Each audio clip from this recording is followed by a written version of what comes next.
سر اجازت دیں, نیازاللہ نیازی صاحب آ گئے ہمارے ساتھ. نیازی صاحب sorry for the technical glitch, please آپ کا اوپینین, ملک کے معاشی حالات, بجٹ آ رہا ہے, بجلی کا بحران, پانی کا بحران, گیس کا بحران, پیٹرول کا بحران, ٹیکس کا بحران, عوام کا تو کھیما نکل گیا ہے. نیازی صاحب آپ کی رائے پوری صورتحال پہ, حکومت قرضوں پہ چل رہی ہے.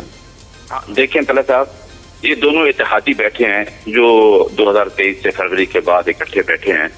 میں کبھی ہم ہمیشہ یہ کہتے ہیں کہ شاید ان کو عوام کا درد اس وجہ سے نہیں ہے کہ ان کے پاس عوام کا مینڈیٹ ہی نہیں ہے. اگر ان کے پاس عوام کا مینڈیٹ ہوتا تو آج انہیں عوام کا درد بھی ہوتا. کل ان کے دو اتحادی عبدالقادر مندوخیل صاحب اور میرے ساتھ زاہد صاحب بیٹھے تھے نون لیگ سے. انہوں نے خود ایڈمٹ کیا ہے کہ جو بجٹ پیش ہوگا اس میں عوام کو کوئی ریلیف نہیں مل رہا. دیکھیں 25 کروڑ عوام جو ہے اس کو ریلیف نہ ملنا, یہ سب سے بڑی بات ہے کہ معاشی ترقی کہتے ہیں کہ جی ہم معاشی ترقی میں جا رہے ہیں. عوام کو ریلیف انہوں نے خود ایڈمٹ کر دیا کہ نہیں مل رہا. اب آپ نے ٹھیک بات کی, آپ نے پوچھا کہ اب آپ کو یاد آ گئی کہ اب دونوں صوبے راضی ہو گئے ہیں کہ جی اتنے پیسے دینے تھے. اور بھائی یہ کب سے این ایف سی ایوارڈ کی بات ہو رہی تھی, 18ویں ترمیم تھی, کب سے بات ہو رہی تھی کہ آپ کو کہا گیا کہ یار 18ویں ترمیم میں اگر کوئی فیڈرل کے سبجیکٹ ہیں, ہیلتھ ہے, ایجوکیشن ہے, تو وہ چیزیں ریوزٹ ہونی چاہیے. اب یہ کل سے 5 جون سے بجٹ ان کے آپس میں نہیں ہوئے اتحادیوں کی, اس کے بعد 10 پہ گیا, 10 پہ 12 پہ چلا گیا, اور آج بھی وہ سر جوڑ کے بیٹھے ہیں سی سی آئی کی میٹنگ بلا کے کہ جی ہم نے کیا کرنا ہے. تو طلعت صاحب یہ ڈیلیور تو کر نہیں سکے. نیازی صاحب مجھے یہ تو بتائیں, نیازی صاحب مارکہ حق کی عزت بالکل ہم جانتے ہیں, ثالثی کے کردار کی عزت ہم بالکل جانتے ہیں, لیکن ان دونوں عزتوں کو میں جمع بھی کر لوں تو جو معاشی بے عزتی ہماری ہے وہ زیادہ بھاری ہو رہی ہے اس عزت کے اوپر. کیا ہمارے حکمران سیریس ہیں؟ کیونکہ دیکھیں نا, آئی پی پیز کو 20-30 ارب ڈالر 2-3 سالوں میں دے دیے گئے, لیکن بجلی کا بحران وہیں کا وہیں کھڑا ہے. میں اسی پہ آ رہا ہوں طلعت صاحب. وہ مارکہ حق کی فتح تو ہم سارے کہتے ہیں پاکستانی, ہم پرو پاکستانی لوگ ہیں, لیکن ان کے اوپر جو بطور حکومت جو 47 کی حکومت ہم کہتے ہیں, انہوں نے جو ڈیلیور کرنا وہ تو نہیں کیا. آپ دیکھیں کہ آپ کا ٹیلنٹ باہر جا رہا ہے, آپ کی انڈسٹری بند ہو گئی ہے, آپ کا کسان پریشان ہو گیا ہے, اسکول نہیں ہے, آپ نے قیمتوں میں لیوی میں اتنا پیسہ اکٹھا کر کے 160 روپے پیٹرول کو چڑھا کر, تو آپ نے عوام کو کیا دیا ہے؟ معاشی بدحالی ہے, معاشی ترقی کوئی نہیں ہوئی. جو عوام کو ریلیف دینا ہے, ان کے پاس کوئی ایسا ایجنڈا نہیں ہے کہ عوام کو ریلیف دیں. بالکل ٹھیک سر. شاہدہ رحمانی صاحب آپ مجھے سن سکتی ہیں میڈم؟ میں آپ سے دوبارہ سوال کروں گا. سوال میرا بڑا سمپل سا ہے میڈم, کہ حکومت قرضوں میں چل رہی ہے, سب کی تنخواہیں قرضوں سے آ رہی ہیں, صوبوں کا حصہ کم کر کے وفاق کو دیا جا رہا ہے. وفاق کہہ رہا ہے کہ ان پیسوں سے میں 335 ارب روپے کے ڈیمز میں انویسٹمنٹ کروں گا. نیلم جھیلم کی 400-500 ارب کی انویسٹمنٹ پہلے ڈوبی ہوئی ہے ڈیم کے اندر کیونکہ ہمارا ڈیزائن فلا تھا. آپ کو یقین ہے کہ جس طریقے سے ہم خوشیاں مناتے ہیں کہ ہم انٹرنیشنلی بڑی عزت کما رہے ہیں, وہ دن کب آئے گا جب ہم معاشی ترقی کی خوشی منائیں گے کہ غربت ختم ہو گئی, بے روزگاری ختم ہو گئی, مہنگائی ختم ہو گئی؟ یا پھر ہم جان پرکنز کی کتاب کو یاد رکھیں جس میں وہ بتاتا ہے کہ ہم اکنامک ہٹ مین کا شکار ہوں گے, ہم پہ جنگ مسلط آرمی کے تھرو نہیں کی جائے گی, معاشی حالات کے تھرو کی جائے گی. شاہدہ صاحبہ, یور اوپینین میڈم. جی دیکھیں, سب سے پہلی بات تو یہ کہ آپ نے بجٹ کے حوالے سے جو بات کی اور اس کے علاوہ ڈیفینس کے حوالے سے جو بات ہوئی, بالکل سب سے پہلے تو ضروری آپ کا ملک کا دفاع ہے, اور آپ نے دیکھا کہ پاکستان نے اس میں مارکہ حق جیسے کارنامے کر کے انڈیا کو عبرتناک شکست دی اور خطے میں اپنا مقام بنایا. اس کے لیے بھی ایک آپ کو اماؤنٹ کی ضرورت ہوتی ہے جو بالکل پاکستانی قوم اپنا پیٹ کاٹ کے دے رہی. لیکن جہاں تک بات رہی کہ پاکستان جو ہے پاکستانی عوام کے ساتھ جو ہو رہا ہے, یا جو مہنگائی ہو رہی, جو ٹیکسز کی بھرمار ہے, پیٹرولیم لیویز ہو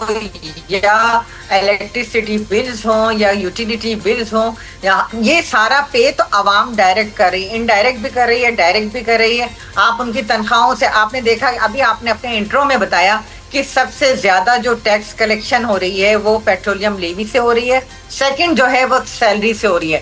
تو میرا سوال تو ایف بی آر سے ہوتا ہے کہ ایف بی آر نے جو ٹارگٹ اپنے رکھے تھے, جو گول رکھے تھے, اس کو کیوں نہیں اچیو کیا, کیوں اتنا بڑا شارٹ فال آیا؟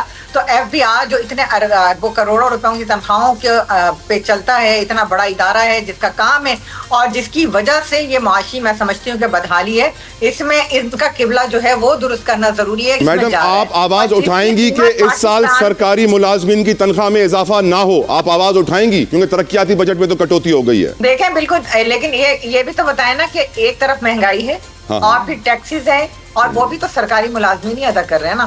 لیکن میں سمجھتی ہوں کہ وہ لوگ جو گریڈ 1 سے لے کے 14 تک ہیں, ان کی تنخواہوں میں اضافہ ہونا چاہیے. لیکن جو ہائی لیول کے ہیں, جو بابو ہیں, جو اس طرح کے منصوبے بناتے ہیں جس سے پاکستان کو نقصان ہوتا ہے, نیلم جیلم جیسے ہو یا اس طرح کے ہوں, اس میں پولیٹیشین سے زیادہ کردار تو آپ کو پتا ہے, اگر ہم کوئی بل بھی لاتے ہیں تو وہ یہی بابو لوگ بیٹھ کر جو ہے اس کو پاس کرواتے ہیں اور وہی بجٹ بنانے میں اپنا رول ادا کرتے ہیں. تو پھر یہ ان کی تنخواہوں کی کٹوتی تو بہت ضروری ہے, کیونکہ ان کو پرکس پریویلیج بھی ہے, ان کے پاس گاڑیاں بھی ہے, ڈرائیور بھی ہے, پیٹرول بھی ہے, ہر چیز ان کو ملتی ہے, بڑے بڑے آفیسز ہوتے ہیں, ایئر کنڈیشنز ہوتے ہیں, گھر ملتے ہیں.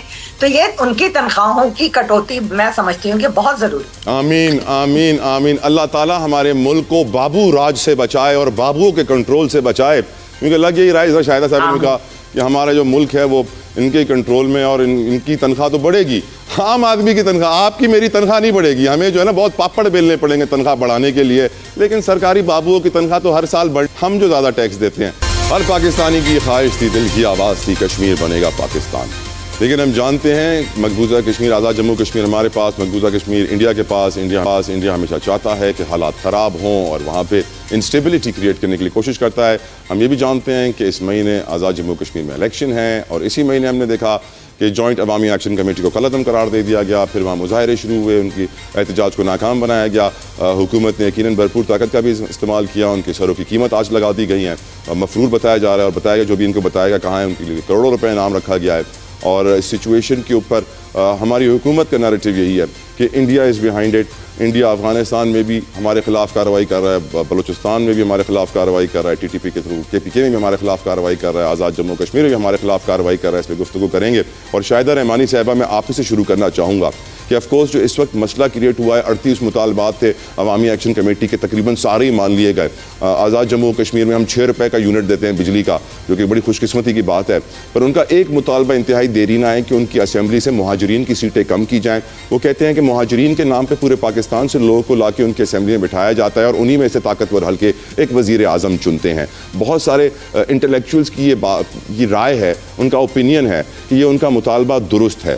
حکومت کے حلقے یہ کہتے ہیں کہ ان کا مطالبہ درست نہیں ہے. شاہدہ رحمانی صاحبہ, آپ سے شروع کروں گا, آپ کی اس موضوع پہ رائے میڈم. دیکھیں, بالکل ایک افسوسناک امر ہے کہ جس طرح آپ نے خود اپنے انٹرو میں بتایا کہ وہاں انڈیا کی جو مداخلت ہے, انٹرفیئرنس ہے, اور جس سے آپ دیکھ رہے ہیں کہ اس وقت جو وہاں معاملات ہیں اس سے پاکستان کی بھی حرز سرائی ہو رہی ہے.